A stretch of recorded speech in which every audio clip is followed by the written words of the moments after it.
Ana lamini na bolomada dugu Mali kɔnɔ Mali kɔ kan an bɛ bɛɛ lajɛlen fo n'u wale ɲuman dɔn. Marahabu Sele. Sedi k'a dɔn an sigira kɛnɛ kan. Laadala jɛmu anw fɛ yan sɛbɛnfura minnu bɛ laadala bɔli kɛ. Jɔnni Sedi k'a dɔn jamana kunnafoni a b'o de maa na. Nka sɛbɛnnikɛlaw u bɛ sɛbɛnni kɛ tubabukan de la. U ye min ye u ye min mɛn. Jɔnni Sedi k'a dɔn fɛn min n'o baara ka n'o ka jate la. U bɛ nin bɛɛ lajɛlen sɛbɛn sɛbɛnfura jɛman na. Anw da ye k'a bamayɛlɛma bamanankan na. Jamana den bɛɛ lajɛlen ka faamuyali sɔrɔ Mali kɔnɔ ani Mali kɔ kan. Sɔgɔmada in na. Nɛgɛw kɛrɛfɛ i k'a dɔn a tɔ ye Amɛri Jakite a bɛ suwa kɔlɛ kunna n'ale ye yamaruya di kɛ e ni ne fila sɛbɛnfura tunnen don an kɔrɔ an n'a lajɛ a la kumabaw ni k'o lakali lamɛnbaaw ye. Inshallah. Dama Tunkara n ye kɛlɛ kɛ siɲɛ 1000 kɛlɛ jarana maa min ma kɛlɛkɛbaw ka fisa ni ye. Est-ce que t'o la ala cogo bɛ di. Josi Sedu ko ambiance nana min ye Bamakɔ muso bɛɛ lajɛlen ka jɛnɛkala siri ambiance nana Madaramɛ sigira. Madaramɛ Musa Daramɛ den. Nin de Madaramɛ ye. Ambiance ale de ye ambiance sigi a ɲɔgɔnna sanga ma deli ka kɛ Bamakɔ yan. O kɛra Madaramɛ. I b'a jateminɛ muso ka kɛ jɛlikuntigi ye a fɔlɔ kɛra ale ye. Musa Daramɛ den kɔni a kɛra jɛlikuntigi ye de. N ko ambiance kun ye jɛliw faralen ɲɔgɔn kan de o kuntigiba kun t'ale yan. Don tɛ wele donna. Naɲini ta ɲɔgɔn na don wa. Naɲini ta jumɛn ye. Groupe dɔ bɛ Naɲini bolo ko Kala Jarata band wa. Non o ye orchestre de ye o ni ambiance tɛ kelen ye. Madaramɛ. Jɔsi Sedu ne bɛ n keleku n bɛ bɔ ni sɛbɛn ye sɛbɛn min n'u k'a ma le témoin sɛrɛ sɛbɛnni kɛbaa de ye Amidou Keita Jɔnni Sedu k'a dɔn ma ɲinɛ o tuma n bɛna kɛlɛ wuli k'a jɔ a fɔ kɛlɛ tɛgɛrɛ min ye kɛlɛ tɛgɛrɛ ye i k'a dɔn a bɛna taa foroba baarakɛlaw ka wasali don o de kɛra sababu ye kɛlɛ tɛgɛrɛ i k'a dɔn a ka mankan bɔ k'a don min ye Yakuba Kadile kɛlɛ tɛgɛrɛ i k'a dɔn a bɛna taa n'an m'an gɔlɔsi baara yɛrɛ tɛ kɛ bilen jamana kɔnɔ o de daminɛtɔ don UNTM foroba cakɛlaw u ka tɔnba Jɔnni Sedu k'a dɔn premier mai don min ni défiléw bi kɛ ni damajirakow bi kɛ nka ɲinanda i k'a dɔn dansigir'a la ka sababu kɛ bana min bɛ senna jɛsina ni jamana bɛɛ lajɛlen la ngo n'a ta bɛ min bɛ n kɔnɔ n fɛ la ta ye min ye i k'a dɔn n'o ɲɛfɔ o de kɛra sababu ye min kɔni ye foroba baarakɛlaw jɛsina ni jamana a san 135 n'a ɲɛnajɛ dekun ye nin ye min ye kɛlɛ tɛgɛrɛ Yakuba Kadile a ye welewele da kɛ u jab'a la a bɔ dudingila kibarumaw ka taa a ka hakilina f'u ye Jɔnni Sedu sɛbɛnnikɛla ko i k'a dɔn kunnafoni dila a kumaba fara mankan kan Bourse du Travail i k'a dɔn bɛɛ lajɛlen dafara secrétaire général Yakuba Kadile i k'a dɔn a yɛrɛ tun bɛ kɛnɛ kan sabula kumatigi kun y'ale o tɛmɛnen kɔfɛ min ye Olivier Traoré secrétaire général plateforme d'action commune i k'a dɔn o min n'o bɛ syndicat libre des travailleurs du ministère de l'administration territoriale ko fɔ ani syndicat autonome des administrateurs civils syndicat national des travailleurs des collectivités territoriales ani comité syndical agence de développement régional Jɔnni Sedu i k'a dɔn kɛnɛ kelen kan secrétaire général syndicat autonome des greffiers ko de quoi greffier greffier ka baara ye jumɛn ye dɛ. Greffier ye kiri jaabi min b'a sɛbɛn. Min bɛ jaabi sɛbɛn ala k'a ta kɛ ɲuman ye. Jɔnni Sedu a ko i k'a dɔn greffier olu fana ka syndicat tun bɛ kɛnɛ kan Ali Fuseni Dukure i k'a dɔn ayiwa ani Yakuba Kadile i k'a dɔn ninnu Samu ni Silima tun tɛ yen. U tɔgɔ tɛ yan Jɔnni Sedu sɛbɛnnikɛla ko a k'i k'a dɔn min ye Mali ye u da sera ko bɛɛ lajɛlen ma gɛlɛya min b'u ni gouvernement ni ɲɔgɔn cɛ Jɔnni Sedu k'a dɔn foroba baarakɛlaw u ni hakɛ min ka kan Jɔnni Sedu k'a dɔn min ni min kun fɔra u ni gouvernement cɛ u da sera a bɛɛ lajɛlen ma gɛlɛya ni gɛlɛya ani ko dulonnen bɛ hakɛ minnu na Yakuba Kadile a da sera nin bɛɛ lajɛlen ma Jɔnni Sedu k'a dɔn labɛn ni wulikajɔ min kɛlen d'u bolo u kelen bɛ ka hakilina minnu da Jɔnni Sedu k'a dɔn ka ɲɛsin camancɛ fanga ma a ko i k'a dɔn ko duman tɛ sabula min ye Yakuba Kadile a y'a jira k'a fɔ bɛnkan kun kɛra fɛn dɔw kan u kun ye don dɔw fɔ o don tɛmɛna Jɔnni Sedu k'a dɔn o don tɛmɛna a mɛnna a kunnafoni di sɛbɛnw bɛ yen n'o ye PV ye bɛnkan kun kelen bɛ ko dɔw kan Jɔnni Sedu k'a dɔn da taara ka s'a ma bilen a k'u ka ɲinifɛn 7 min bɛ yen Jɔnni Sedu k'a dɔn kelen tɛ taa ka kelen don a bɛɛ lajɛlen de bi dafa awa i k'a dɔn a kɛli kɔni ye wajibi de ye gouvernement ma a ko olu se k'a faamu Yohane Sodi k'a dɔn kana taa fɔ ko wari de tɛ yen gɛlɛya de bɛ jamana kɔnɔ tiɲɛ don gɛlɛya bɛ diɲɛ fan bɛɛ lajɛlen na nka ni gɛlɛya bɛ jamana kɔnɔ gɛlɛya tɛ faamaw na sabula camancɛ fanga mɔɔw i k'a dɔn kelen bɛ ka minɛn dajɛgɛ ka ɲɛsin u yɛrɛ ma Yohane Sodi u ka sara i k'a dɔn wa labɛn ni fɛn minnu bɛ ta k'u sɛgɛrɛ n'i y'a miliyari caman ta a ka ca kosɛbɛ munna o tɛ di foroba baarakɛlaw ma fo olu ye camancɛ fanga ɲɛmaa ye olu n'o de ka kan Yohane Sodi Yakuba Katile y'a jira k'a fɔ min kɔni ye nin ko in ye u t'a bila koyi sabula waati nataw la Yohane Sodi k'a dɔn bɛnkan ni hakilina tun bɛ fɔn fɔ ka u ti sɔn a si ma bilen Yohane Sodi k'a dɔn bɛnkan nin y'a bannen sabula u bɛna don min kan Yohane Sodi k'a dɔn o don banna o tuma grève fɔlɔ u bɛna kɛ Yohane Sodi k'a dɔn heure 96 ntɛnɛn i k'a dɔn nin kalo tile 17 ka taa bila kalo tile 21 17 18 19 20 21 o tɛ tile 5 ye tile 5 baara bila Yohane Sodi k'a dɔn u bɛn'o kɛ n'o ma mago ɲɛ Yohane Sodi k'a dɔn ntɛnɛn min fana bɛ dɔw kan kalo tile 24 ka taa bila jumadon kalo tile 28 u b'a bila n'o ma fɛn ɲɛ Yohane Sodi k'a dɔn ntɛnɛn mɛ kalo tile 31 fo ka taa fɔ min kɛra sa baara tigɛ bilen Maliden tɛ baara kɛ bilen a banna o an na taa tunga na Burukina Maliko banna Yohane Sodi k'a dɔn Yakuba Katile ka nin kuma in a k'i k'a dɔn a ye faamaw tɔnsi jɔ kɛlɛw sabula an bɛ don min na ko bi a ye min fɔ ka d'a kan o de ye k'a fɔ ko wari tɛ yen o ye kalo de ye olu yɛrɛ bɛ mukumaka la ani dumanden bara kɔnɔ Yohane Sodi k'a dɔn wari min bɛ ta o fɛ n'o ye sara ye walima makama min bɛ ta ka d'u ma o wari dɛ Yohane Sodi n'a sɔrɔla u kun t'o sɔrɔ walima u tɛ d'u ma i k'a dɔn u bɛ se ka faamuyali kɛ nka olu bɛ lafiya la baarakɛlaw bɛ ɲani na a tɛ ɲɛ nin kun ye sɛbɛn ye Amidou Keita ka sɛbɛn don an ye min dɔn ka bɔ le témoin kɔnɔ sɛɛrɛ Daba Tunkara fɛn tɛ bolo min na n'i k'i b'o tɔnɔmi o bolo laban bi kari a ma ja Yakuba Katile ka biya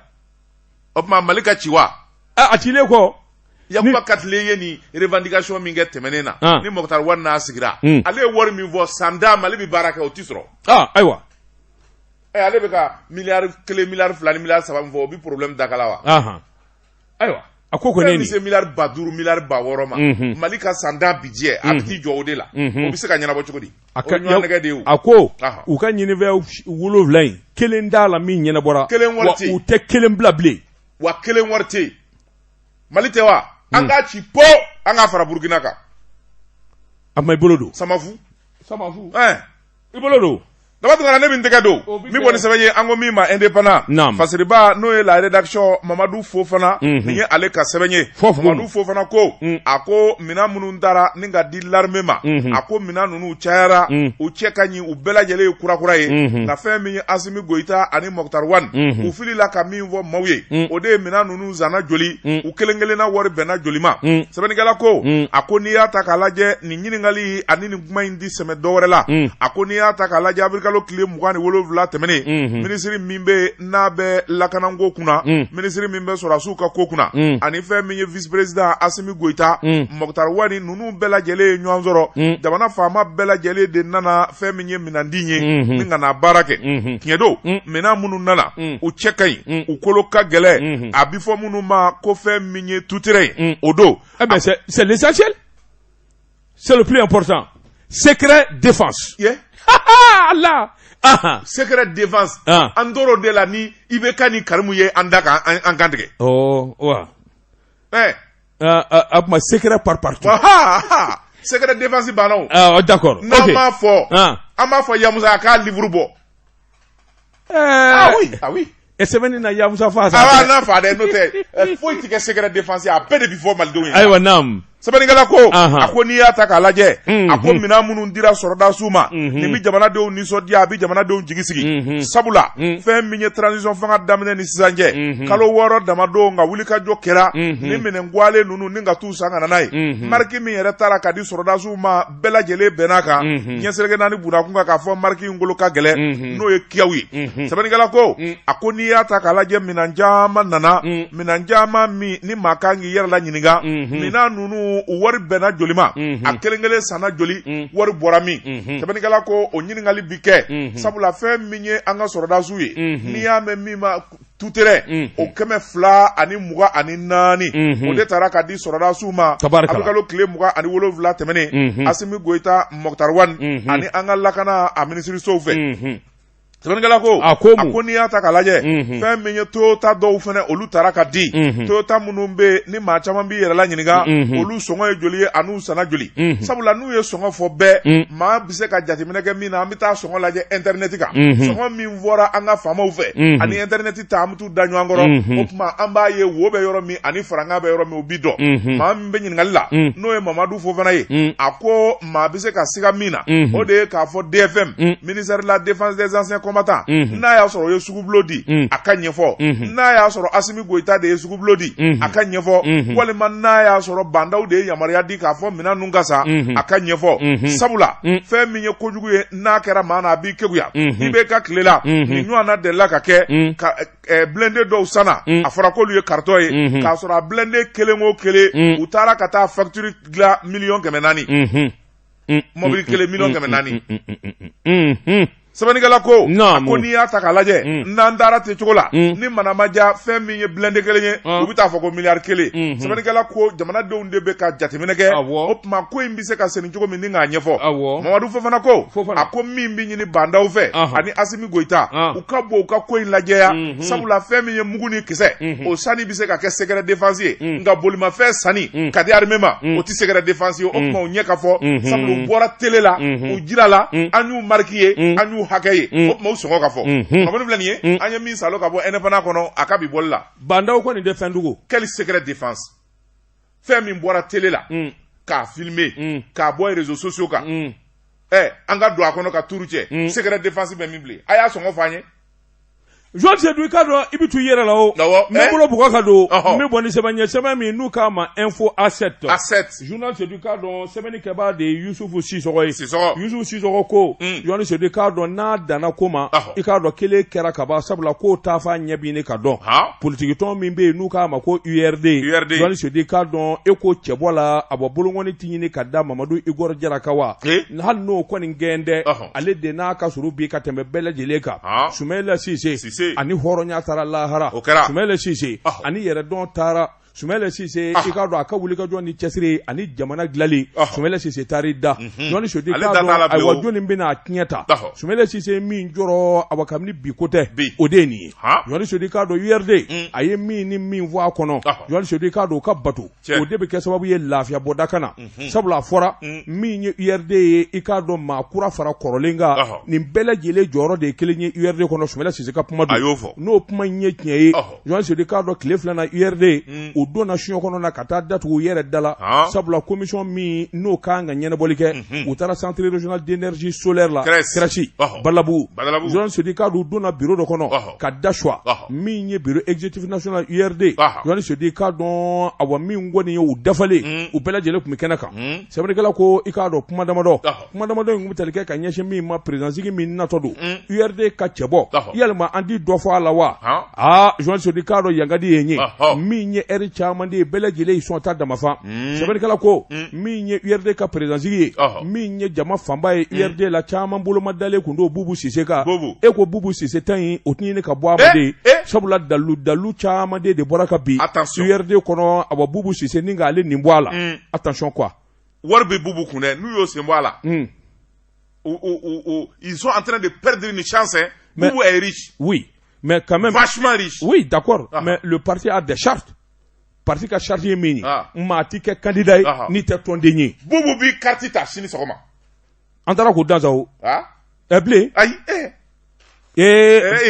Bubu ko kɔni a ma f'e ye ko militant kura ni kɔrɔlen ko t'a la wa élection ye sini ye Bubu bi carte ta a bi don wa a bi kɛ candidat ye il a l'argent oui e n'ale ka cogoya minɛ jawo vraiment cogoya jumɛn ka cogoya mɛn ja fiyewu faamaw ka aw convoqué a n'a ka dogo non ça m'a pas plu a ma diya n ye Bubu ma dogo sa c'était stratégique et tactique voilà stratégie tactique fula do akake kungojugu c'est stratège keguya ke jugu nya mago sa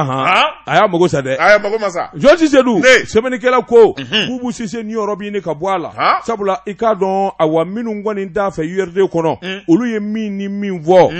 George Sedou kado adabi ni ka tolu la wona tabe bubu sise ikadon minu ngoni baraka de me URD kono olu koni bu so kuna funi dila George Sedou kado ni ya meto kana show médiatique ubu sebe koroso réseaux sociaux radio George Sedou kado katase awa journaliste doma olu koni baraka sebe korotanu sebe kala ko na tabe ikado ajorot na ngolofa o laba koni min ngoni masaba yi bolo ngoni nyeshino ma URD kono bi Johnny Sedou ikado ma folo ikado ode Mamadou Igor Jara ikado katase awa maître Demba Johnny Sedou ikado ani Madou Diallo ni masaba abana de ni masaba koni jokelembe wanyo kulubali be de journal mi voy josa kani idungo fosa journal ko semani Yusuf Sissoko ko ma saba de be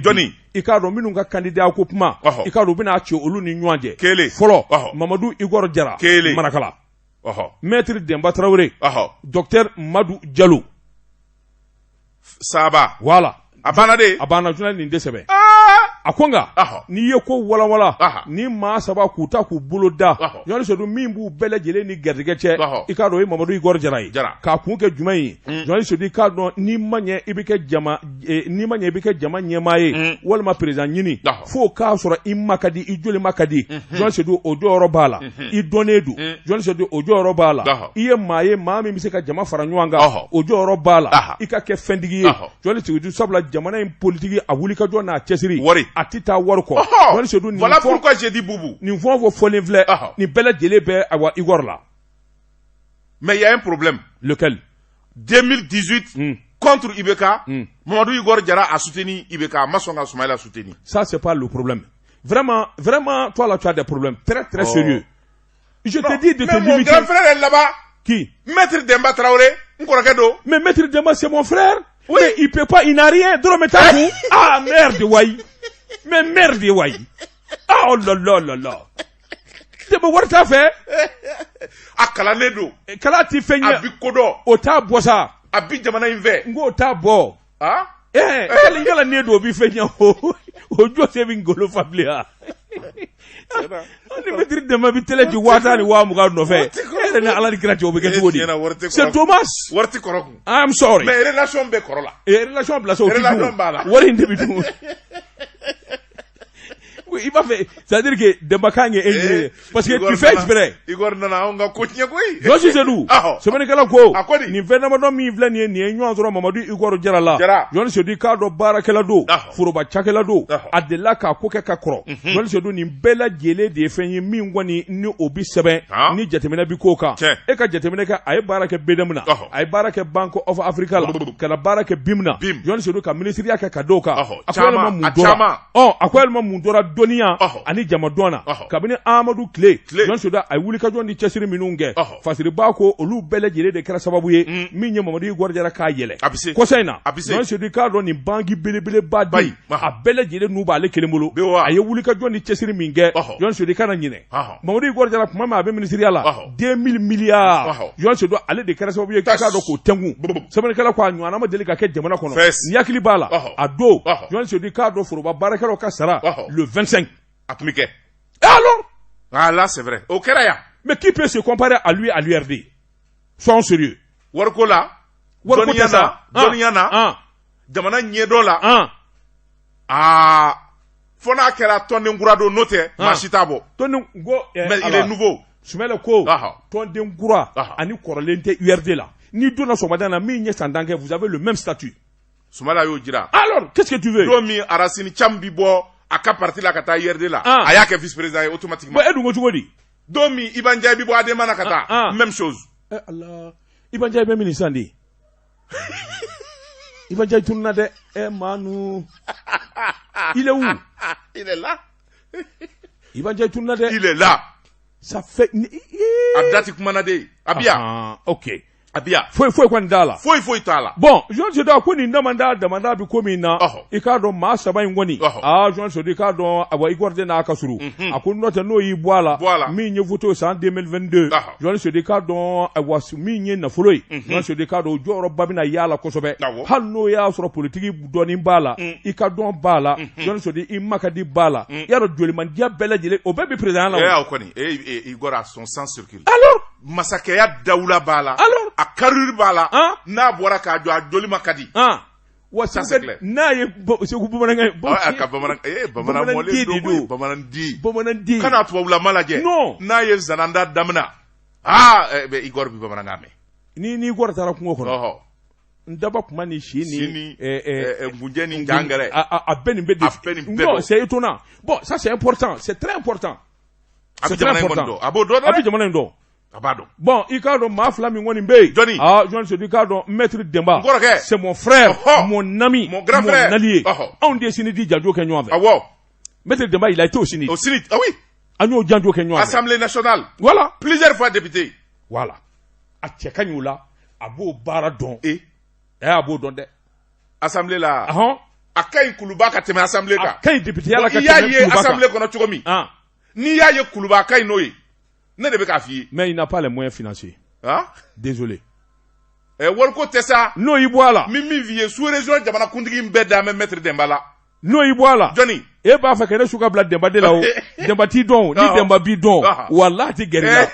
N'o y'i bɔ a la docteur Madu Diallo. Jean Soda i k'a dɔn hali n'o y'a sɔrɔ a fana ye maa kolo gɛlɛn ye IRD kɔnɔ. Min ni min fɔra a tɛ se k'i tu Mamadu Igor Jara la. Jean Soda sɛbɛnnikɛla ko an bɛ don min na ko bi IRD kɔni ka kalata cɛbɔ nata i kana se ka a laban o laban a bɛ taa di Mamadu Igor Jara ma bamanankɛ bilen. Nin kun ye sɛbɛn ye an ye min zalo ka bɔ info A7 kɔnɔ a ka bi bɔli la. Ko ɲamina dɛ. Sɛda i jɔ dɔɔni. Naam. An bɛ jɔ. A ɲamina dɛ. K'a ka feerefɛnw lakodɔn. Sisedu. N taara n nana dantigɛli caman d'o la. N bala cogo bɛ di. Daba tuma ne bɛ n tɛgɛ don. Min kɔni sɛbɛn ye an ko min ma le soir de Bamako. Fasiriba n'o ye Laya Jara ye nin y'a ka sɛbɛn ye. Laya ko a bɛɛ na ta. Maa ka kɔmɔsuruku welele a b'i ka kara f'i ye. Siga t'o la. Minisiri min bɛ marabolo ko kunna. N'a ma cogo dɔ transition gɛlɛya ko a laban bi sɔn ka bɔ a fa fɛ dɛ. K'o sabu kɛ marabolow cɛmabɔli ani marabolow tigɛtigɛli wuli ka jɔ min n'o bi sen na. Sabula a ko fɛn min ye sigi ka fɔ kura minnu kɛra o nana ko kelen kɔrɔ a bɛɛ lajɛlen kɛ ji la. Sabula ni hakili b'a la wulikajɔ kun kɛra an ka jamana kɔnɔ kɔrɔlen fɛn min ye sigi ka fɔ ye ni k'o kɛ k'a daminɛ commune kɔnɔ ka na cercle kɔnɔ ka na région na bɛɛ lajɛlen y'i fɛta fɔ o tuma fɛn min ye région 20 ye o nana sigi sen kan Bamako kafo yɛrɛ ni k'a tila k'a kɛ commune 10 ye bɛɛ lajɛlen bɛnna kan hali n'a y'a sɔrɔ gɛlɛya misɛnnin kun bɛ bila ani yɔrɔ wɛrɛw la nka gɛlɛya in kɔni a ma taa ɲɛfɛ sɛbɛnnikɛla ko nka n'i y'a ta k'a lajɛ a ko fɛn min ye sigi kura min kɛra o nana kelen kɔrɔ bɛɛ lajɛlen nɔɔni ni k'a to kura ye o tuma ko in kɔni nana batiri kura ye yɔrɔ dɔw bɛ yen minnu kun jigi dara kan k'a f'u na kɛ cercle ye dɔw kun jigi dara k'a f'u na kɛ commune ye olu bɛɛ lajɛlen nan'u yɛrɛ sɔrɔ ko bɛɛ lajɛlen ɲamina sabula wariw jɔyɔrɔ la sɛbɛnnikɛla ko a ko kɔrɔnfɛla maaw olu sɛbɛ dɔn ka di sabula marifatigi sɛbɛ dɔn man go sema maaw olu kɔni bɔra ni k'u ta ɲɛfɔ u ye lɛtiri sɛbɛ lɛtiri min n'u y'o bila lɛtiri in kɔnɔ u y'a jira k'a fɔ minisiri min bɛ marabolo ko kunna ani jamana ɲɛmaaw u ye hakilina min bɔ k'a bi hakilina in kɔni tɛ taa olu jimin sira fɛ sabula fɛn min ye bɛnkan fɛn o fɛn kɛra kununko mouvement de lazawadi u y'a ye k'a fɔ a bɛɛ lajɛlen sɔsɔra o tuma u bi tɛ u sini tɛ minisiri ka wuli ka jɔ ani gouvernement k'a f'u bi ko bɛɛ lajɛlen kɛ jakumabo ye k'a datugu ni ka na banfula coro maaw kunna k'u ti sɔn bi u ti sɔn sini wa n'u ma segin u kɔ u ko kɛlɛ bɛ ɲɛfɛ dɛ sabula ko minnu bolodalen bɛ ani baara minnu bolodalen bɛ k'a fɔ bɛna kɛ yɔrɔ minnu kun ye cercle ye yɔrɔ minnu kun kɛra commune ye a ko bɛn kɛra minnu kan sani IBK ka bi o tuma u ka to a nɔ na k'a fɔ u bɛna yɛlɛma kura kɛ wali u bɛna ko kura dilan ko n'o kɛra u ti jɛn n'a ye sema u ka kumanasela min bɛ yen n'o ye Mohamed El Mahmoud Ramadan ale de ye kuma in fɔ a ko n'i y'a ta k'a lajɛ jalaki binnen bɛ maa min kan kosɛbɛ o ye premier ministre ye n'o ye Mokhtar Wane a n'a ka ministre min n'o ka baara ɲɛsinnen bɛ marabolo kow ma ka fara sema kan marabolo caman bɛ yen minnu bɛ kɛlɛ la Welesebugu b'o la a ko n'i y'a ta k'a lajɛ marikala yɛrɛ olu bɛ kɛlɛ la bila ka taa fara yɔrɔ caman kan olu bɛ kɛlɛ la bɛɛ lajɛlen ko kɔni a ɲamina sabula a talen filɛ ta cogo min na nin ye sigikafɔ kɛlen filɛ k'a bɛɛ lajɛlen nɔɔni ka bila bolo min kan kɔ ti ja n'o ye kunnafoni filɛ nin ye an ye min bɔ soir de Bamako kɔnɔ Bamako wula Jonti Seydou ne bɛ n bolo bugaka don min bɔ ni sɛbɛn ye sɛbɛn min n'u k'a ma le prétoire Joni Seydou k'a dɔn sɛbɛnnikɛbaa de Azizi ye ale bɛ ɲɔnɔ info la a ye kunnafoni di a ko min ye jisɔngɔ ye min ye office kɔnɔna ye Joni Seydou k'a dɔn a bɔra dɔgɔkɔrɔ sabula sarali i k'a dɔn don min fɔra a bɔra dɔgɔkɔrɔ ayiwa min kɔni ye a kun kɛ i k'a dɔn gɛlɛya caman dara ɲɔgɔn kan min ye malosɛnɛnaw ye office kɔnɔna na san o san jisɔngɔ de bɛ di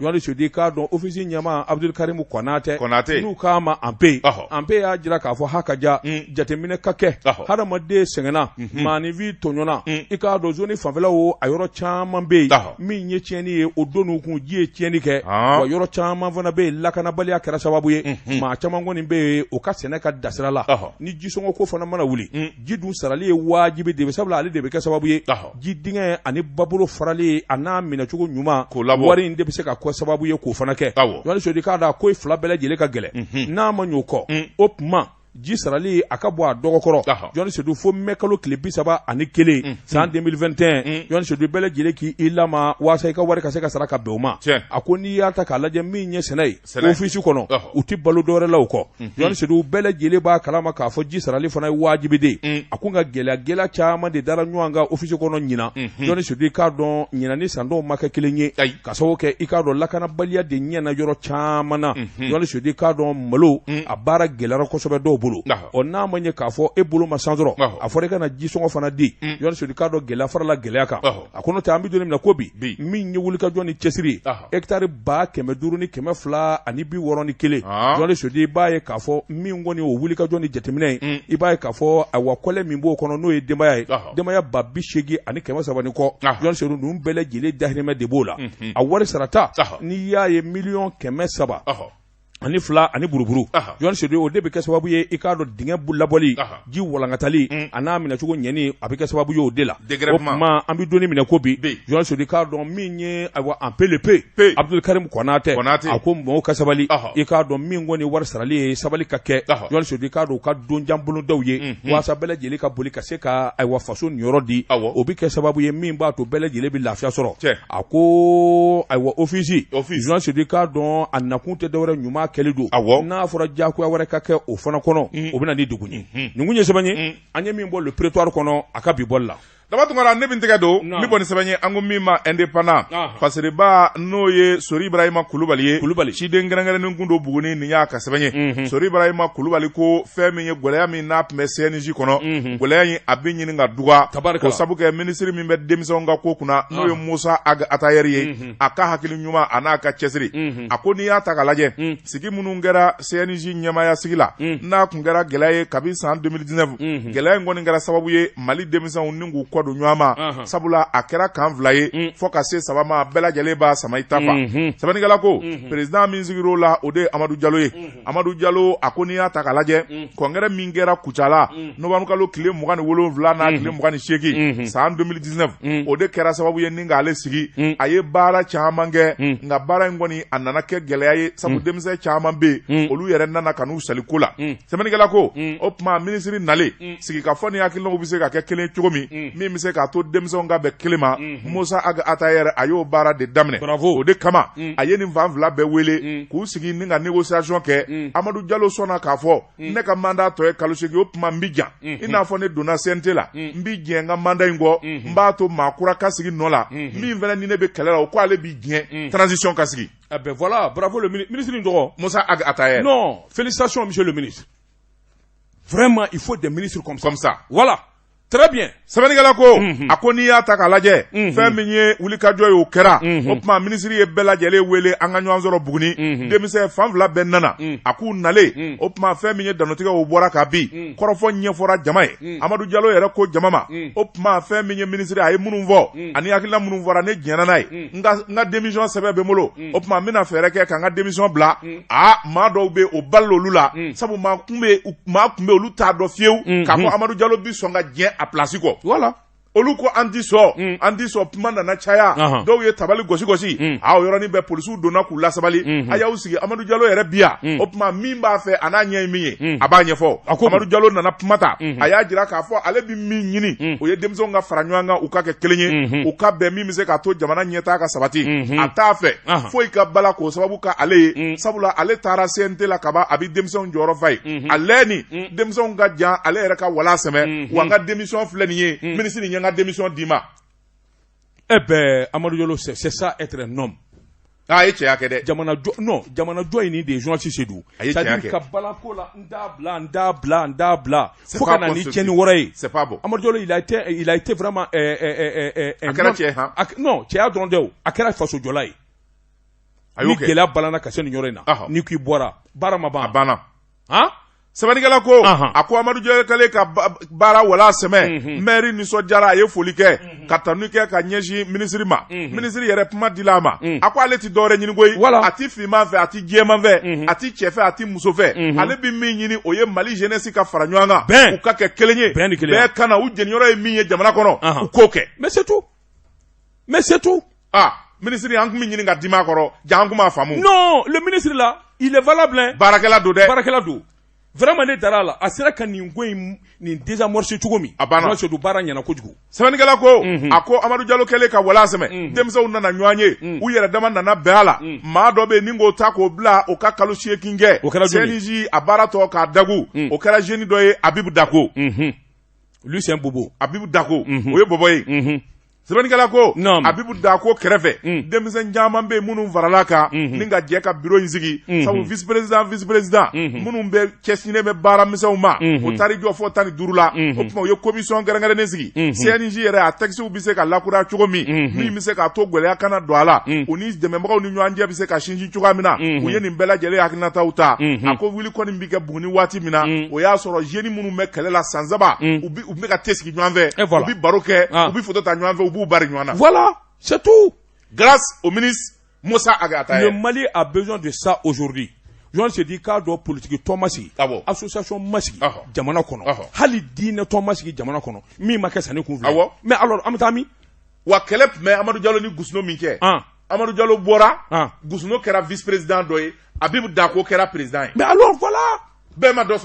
non, c'est-à-dire que n'i y'a kɛ yɛrɛko de jamana in bɛ tiɲɛ même à l'extérieur du Mali journaliste de e k'a la an ka jamana association minnu bɛ jamana kɔ o ka ca mais a mana mɛn o mɛn journaliste de k'a dɔn a bɛ se ka kɛ po k'a kɛ sanni kun fila ye u bɛ taa ɲɔgɔn convoquer tribunal la u bɛ taa ni ɲɔgɔn joro u sigilen bɛ jamana wɛrɛ minnu na wari ɲini na u ye faamaw u bɛ taa ɲɔgɔn kɔrɔbɔ ka taa ɲɔgɔn tɔgɔ tiɲɛ olu ye faamaw bɛ bila maliyɛn bɛɛ la mais pour quelle raison? C'est ça, c'est grave. Mali n'a man jogo dɔn. Voilà le problème du 16e. Voilà le problème du 16e. Est-ce que ni tɔn ka wuli ni fanga ye ka Mali ka baara kɛ aujourd'hui il y a quel problème, il doit avoir quel problème? A man ka kɛ. Non mais adamaden ti fa dɛ. Ti fa. Nɛgɛ kɛrɛfɛ. Jɛka pib. Tɔnsi Seydou n bala cogo bɛ di. Daba tungara ne bɛ n tɛgɛ don o bɛ kɛ ni sɛbɛn ye an ko min ma 22 septembre yɛlɛma hɔrɔnya don fasiriba n'o ye Beye Jalo ye nin y'a ka sɛbɛn ye Beye Jalo ko an ka taa Sitakili n'o fɔra o bi Kɛɲɛba mara de kofɔ a ko Kɛɲɛbakaw n'o ye Sitakilikaw ye u ka maire k'a ni a nɔkama 3 o minɛna pôle économique la u taar'u yɛrɛ sɔrɔ kasobonba la awɔ. Sɛbɛnnikɛla ko a ko fɛn min ye Sitakili commune rurale a maire ani mairie baarakɛla maa 3 tɛgɛ kɔni dar'u ka ŋami pôle économique et financier min bɛ Bamako o y'u minɛ o minɛkun tɛ dɔwɛrɛ ye foroba nafolo u y'a suɲɛ ni k'a pɔcɔ k'a k'u yɛrɛ sago ye. Sɛbɛnnikɛla ko a ko maa min bɛ yuruguyurugu kɛlɛli kunna an ka jamana kɔnɔ a tɔgɔ de ye Ba Mamadu Kasoge fɛn min ye Mamadu Kasoge ye ayi tonton Mamadou Kasoge. Tonton? I tonton do wa? E tonton tɛ ya? Ayi. Ne tonton tɛ. A bina don min ka bɔ burusu kɔnɔ. A kalifara anw de ma. On s'en fout. Kasogela la. On s'en fout. Kasobo tile b'a bolo. Tonton Mamadou Kasoge. Aw kɔni. Aw fa don dɛrɛ. Anw jɔni. Ko aw kojugukɛlaw. Ne ni bubu. E ni bubu. Depuis Kasoge Kouania Latri Bo, Kabubu Tokasive, Teleu, Bubu Turna, Tobina Nula.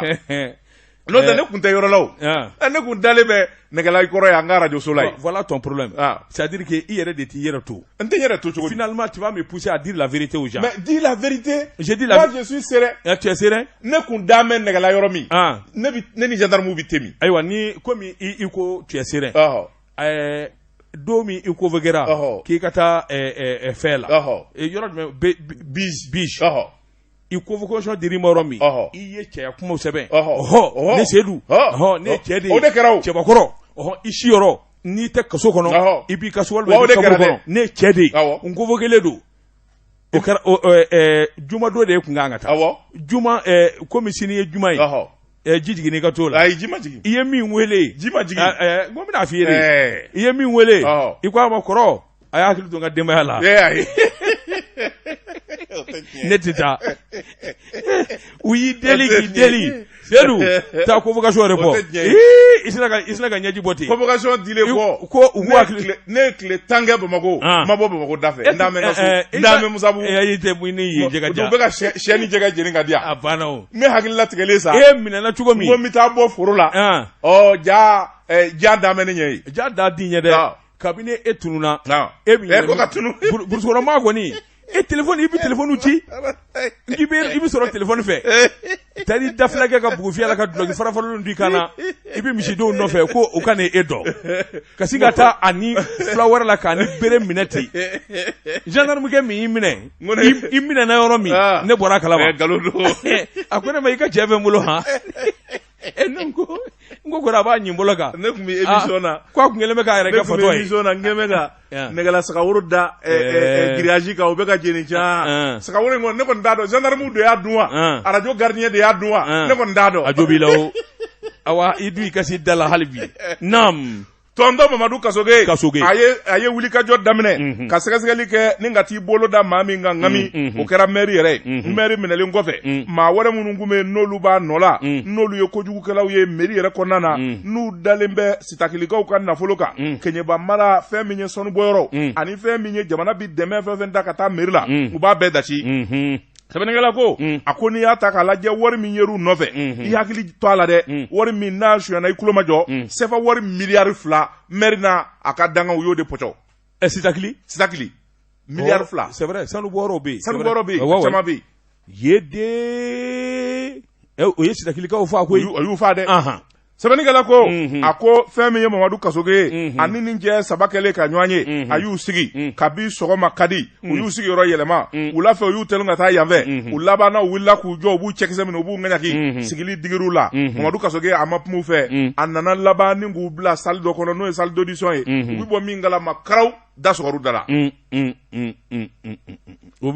y'o kɛ burusi kɔnɔma na a jaabi sira sɛbɛnnikɛla ko da sɔgɔlen u da la tile kelen u t'i ɲininka tile fila u t'i ɲininka tile sabanan u nana dayɛlɛ u da la k'a fɔ a y'a ɲɛfɔ o y'a sɔrɔ se b'an n'u ye u y'a bɛɛ fɔnɔ yɔrɔnin kelen f'u ye fɔbali fɔ sɛbɛnnikɛla ko o tuma jɔn a bɛɛ lajɛlen la abrikalo tile 29 o tuma fɛn min ye pôle économique financier a procureur Mamadu Kasoge a ye sɛbɛn da u kan n'i y'a mɛn mandat o de bɛ taa n'i ye kasobo la sɛbɛnnikɛla ko o yɔrɔnin bɛ mandat dar'u kan ni ka t'u datugu Bamako kasobonba la sɛbɛnnikɛla ko u datugulen bɛ nafolo min nɔfɛ CFA wari miliyari 2 wari in kɔni u kan k'a sara de wa u y'a sonyɛli min kɛ u kan k'o kaso fana kɛ ni ka far'a kan kunnafoni filɛ nin ye an ye min zalo ka bɔ 22 septembre kɔnɔ a ka bi bɔli la Jean Seydou i n'a fɔ e ni kiiritigɛlaw ka surun i ye caman don a la ne ko mandat d'arrêt ani mandat dépôt différence jumɛn b'u cɛ ani mandat d'amener a ye mandat d'amener o kɔni ye sariya ŋaniya dar'i kan u ka taa n'i ye mais i b'a mɛn ko mandat de dépôt mandat d'arrêt quelle est la différence mandat de dépôt ye maa min ni ko b'i ni kiiri cɛ kiiri y'a ye e kan ka lasago waati sani kow ɲɛ ka dɔn i kana taa prévu dɔ tunu a bɛ fɔ o de ma mandat de dépôt mandat d'arrêt kun mandat d'arrêt bi da maa kan maa min n'a tigi tɛ yen n'a bɛ ka ɲini wala n'a bolilen don mandat d'arrêt de bi da o kan. Non, est-ce que tu es sûr de ce que tu dis? Non, je suis sûr de ce que j'ai dit. Bon, alors de toute façon mandat d'arrêt ye mɔgɔ min n'a tɛ tigɛ kɔnɔ o tuma mandat d'arrêt bi bila k'a fɔ ni maa o maa y'a ye o k'a minɛ ka na n'a ye. Le mandat d'arrêt le plus souvent est national et international. Mandat d'amener. Oye karsa ben nyoro ina bane do kana. Bon. Aïta amene kana na. Alors, oya yoro donné. Pour que mandat d'amener. Pour que ne ka denna. Alors, je donne Ahmed Diakité. J'appelle Kiridon don Mimbi Kiridon. Chamaru Konare, ni Chamaru Konare, Tlobena Yani Moulitia à Kenwili. Mais Chamaru Konare était mon avocat. Si Chamaru Konare n'est pas à l'écoute, s'il y a un homme de droit qui est à l'écoute sur Djekafo, s'il te plaît. N'importe qui va appeler et dire n'importe quoi.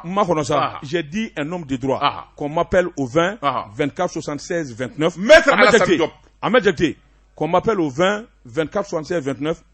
pour qu'il y ait un don. Différence Mibouni Nuanche. Maître Alassane Diop. Je ne sais d'où il y a Maître Moussa Guindo. Allah. Mais j'ai dit n'importe qui encore qui est mis homme de droit Nabi Charadon qui me donne la différence et tout. Il y a un problème kacha. Et na quelle domina kanando filla. Non. Agnebidon. Je sais nous boni sebanye sebami nuka malindépendant. Je se dit ka do kojugu keba ikado ngana koro ikubi milenge Bamako. Mi nye sebane keba bari ko 11e arrondissement police so bingani kelawu ani janvangela do be. Je se dit ka do tege daru kangami Misabugu.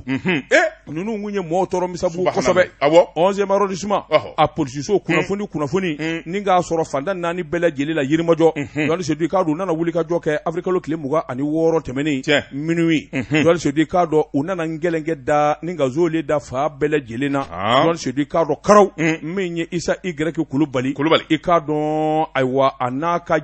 cɛdenw o ye ɲɔgɔn doni ka t'u da kɛnɛ in ka ten ngami jɔn se di k'a dɔn o yɔrɔnin bɛɛ lajɛlen la a kɛra n'a fɔ ayiwa i kelen bɛ ka ayiwa jɛgɛ wusu de bila ayiwa toto ɲɛ jɔn se di k'a dɔn nin ŋana ninnu nin bamaji ŋanaw binganikɛlaw jɔn se di k'a dɔn u bɛ moto la sɛbɛnnikɛla ko polisiw sina ka koro k'u la ten ngami joni DM u k'a ma ko Derby OD u k'a ma ko Champi AC u k'a ma ko Bad jɔn se di k'a dɔn nin cɛ saba u sina ka tɛgɛ k'u la ten ngami u bɛ moto la jɔn se di k'a dɔn a ye moto ninnu bɔra jumɛn moto in sɔrɔla cogo di karaba ta ka nani a kuma kelen d'u da jɔn se di o yɔrɔ bɛɛ i k'a dɔn min ye MD n'u k'a ma ko tonton jɔn se di k'a dɔn u sina ka balo fana na k'o fana tɛgɛ minɛ ten ngami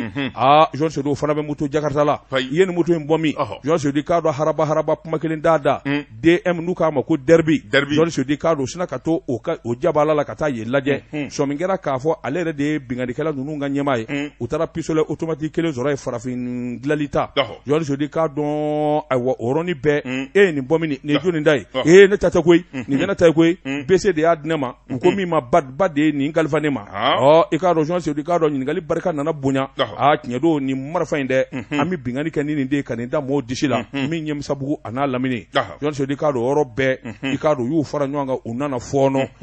ninnu kɛlen bɛ ka jɛjuguba de sigi jɛ min n'a kun kelen bɛ tiɲɛfɛn ye a wa yirimajɔ a n'a lamini na su fara tile kan bingani moto bɔsi jɔn se di k'a dɔn ayiwa min ye a ka fanfɛla in ye an na lafiya bɔda sɔrɔ sa sabula tɛgɛ kɛra u bɛɛ lajɛlen la min ye ayiwa tribunal commune 5nan tribunal ye jɔn se di k'a dɔn juma tɛmɛnen o ye sɛbɛnfura d'u kan o ko min ma ko mandat de dépôt ni ka t'u bila kasogonba la o don o ye n'i bɛ tɛgɛ kɔnɔ n'i bɛ tɛgɛ kɔnɔ ko Seydou ye min fɔ k'o don fɔ mais sabali sa Seydou juge dɔ ye téléphone ci ma k'a ɲɛf'i ye ne y'o fɔ ayi ne b'a ni juge ka surun yarɔ maa ye kasogonba kɛ e kɔni i bɛ juge jogo dɔn ale b'a dɔn mais min f'i ye terme juridique n y'a bɛɛ ɲɛ dɔn en 100 jours kalo saba c'est pas possible tu as fait 100 jours là-bas 100 jours il ko i bole kɔni i ko ni barikatigi n bɔlen dara n ko gujɛ la k'an ko jala la k'an ko gɔlɔbɛ la k'an ko jangɛrɛ la k'an ko si la mun wɛrɛ tora barikatigi kuma nɔgɔ la tiɲɛ yɛrɛ la a kuma i jɛra a kuma i malolen donna viviti kɔnɔ ka taa aw ka dugu la u ka t'i kunbɛn non ne yɛrɛ kɔni dabali banna jɔn se di k'a dɔn waati n'a ka waati ma se a ko dugula bonɛ tɛ koyi ne bɔ ani ne ka viviti kura sɔrɔ ani ne bɛ n ko ja fɔ tan viviti i kuma cogo dɔn ili mi kuma cogo dɔn kaso kɛ tulo b'i la dɛ i ye viviti bɔ mini n ye baara de kɛ k'a sa ayiwa jɔn se di waati n'a ka waati ma se bi ta an b'a bila yan Gwangolon bita an b'a bila yan foli ni tani an b'a ta ka lase Dankɔrɔba ma n'o ye chef d'escadron Lassana Tamba Keita Joso Garabou an bɛ foli ni tani d'a ma fɛn min ye Lassana Tamba Keita n'a ka cɛdenw u bɛ wuli ka jɔ ani cɛsiri la min bɛ se k'a to fɛn min ye ba kɔfɛla in ba ɲɛfɛla in n'o ye rive droite ye jamanadenw bɛ se ka lafiya cogo min o tuma gendarmerie fɛn fɛn b'a kɔnɔ brigade territoriale 15 a bɛɛ lajɛlen bɛ wuli ka jɔ la an bɛ foli ni tani d'a ma Dankɔrɔba bɛ yen le président des présidents l'ingénieur des ingénieurs Mamadou Nama Keita Mamadou Nama Keita président. Je suis le secrétaire général, c'est lui le président.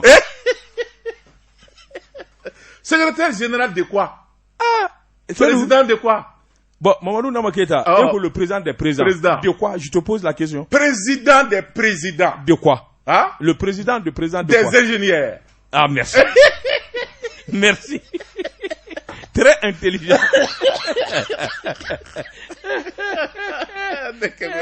Ikigwera goyi nada ngumi mina bigoyi ngase ngokuma no borida ngumi mina bigoyi baranyana nani ka do amba ngo ke na ko koloni goyi pour rappeler ani sidi farko na je e ka do bi no shoni daka ne afia o dongo ngo parni ubu ku melenge o pardi ka ko bana ma de bitege da e do ne ga ba nyeka kibige mai u ye cɛni minɛ k'a fɔsɔ i b'a fɔ ko zɔfɔ a tɔgɔ u ka bidula pari ka bidula Mbappé wa Mbappé n'i b'i ngɔngeli ka taa 30 dɔ an ka jɔ la fo a ka sa a tɛ kɛ maa ye bilen o Sidi ni Burapele u b'a kɛ comme kulo t'a la non n k'u y'a kɛ ngoki de Pep Guardiola ma ye Burapele u ye cɛni kɛ ten koki i y'a mɛn i bɛ bi don i ye bɔrɔ de sɔrɔ ni Ala de tɛ fɔta Burapele kun birilen mɛ ani Sidi u b'a kɛ comme kulo t'a la u tulo bɛ na Paris dɛ fa de bɛ Paris la Paris cɛni ka da 30 dɔ an kun e na kɛ maa ye o kɔfɛ a ka ko banna o Jean Ricardo surafana to ma du su na nɛgɛ ɲɛ 20 sɛgɛ bɛ kɛ ni gafe kelen kan nɛgɛ ɲɛ 20 ani kelen sanga 30 ne bɛ se ka kumaso kɔnɔ i ka dɔn bamanankan ko jɛmu k'a boloda Madani Touré i ka dɔn ale bɛ fɔ ne ko bamanan ka kalanden min ye Dozo den ani Dozo ba sini sɔgɔma mémorial bɛ dɛ mémorial ka tasi bila kɛ ka ɲɛsin Seydou Traoré bamanan ma awɔ labɛn bɛ sen na kalo tile 28 inchallah awɔ ni Ala sɔnna n'a waati surunyana an n'a wele da kɛ ka ɲɛsin kanubaw ni lapasabaw ma an bɛ Jakite bolo de kun bɛ nɛgɛ la journaliste Seydou